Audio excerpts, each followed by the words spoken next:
naktį iš sausio 12 į 13 suskambus signalui 2:30 nakties daugelis miestiečių rinkosi į sutartas vietas ir į miesto centrą. Buvo suvarytos mašinos, sunkiasvoris transportas, planuojant apginti svarbiausius objektus. Budėjo sąjūdiečiai, vietos valdžios atstovai, buvo paruošti medikamentai, šiek tiek maisto, dalijama karšta arbata.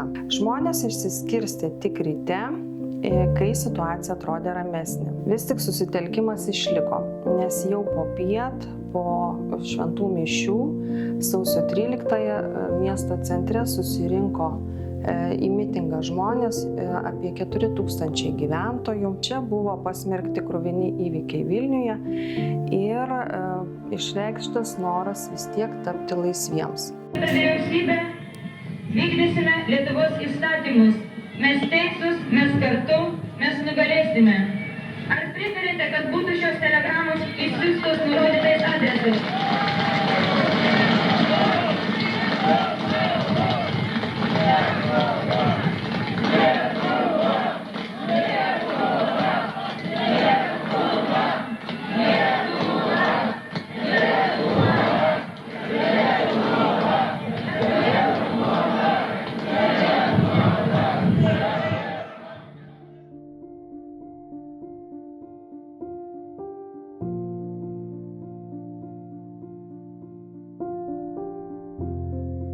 Tikrai teko patirti ne vieną nemigo naktį, galvojant apie viską, ir apie šeimą, ir apie tėvynę, apie namus. Tos įtampos tikrai buvo ir buvo labai, tas vakaras toks įtemptas. Ir žiūrėjome iki vėlumos, kol galop nutrūko televizijos laida kartu su Egle Bučelyte. Jinai paskutinius žodžius ištarė ir paskui jau buvo įsiveržta į televizijos bokštą.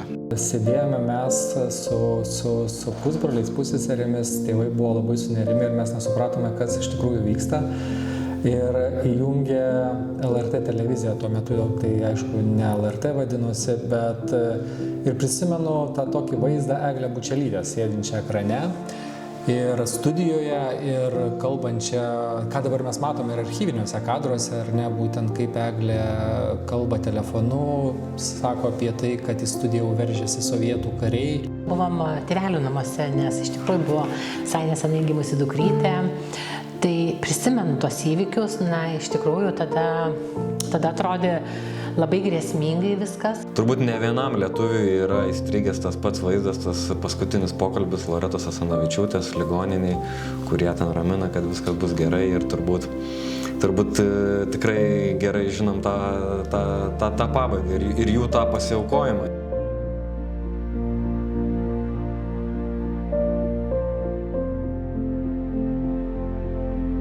Šiandien jau daugiau nei 35-mečio proga, tai turbūt turime visi suprasti, kad vis tiek pats didžiausias ir pati didžiausia vertybė vis tiek yra laisvė ir už tai turime būti budrus ir kad žinoti, kad nėra čia amžinybė, nėra duotybė.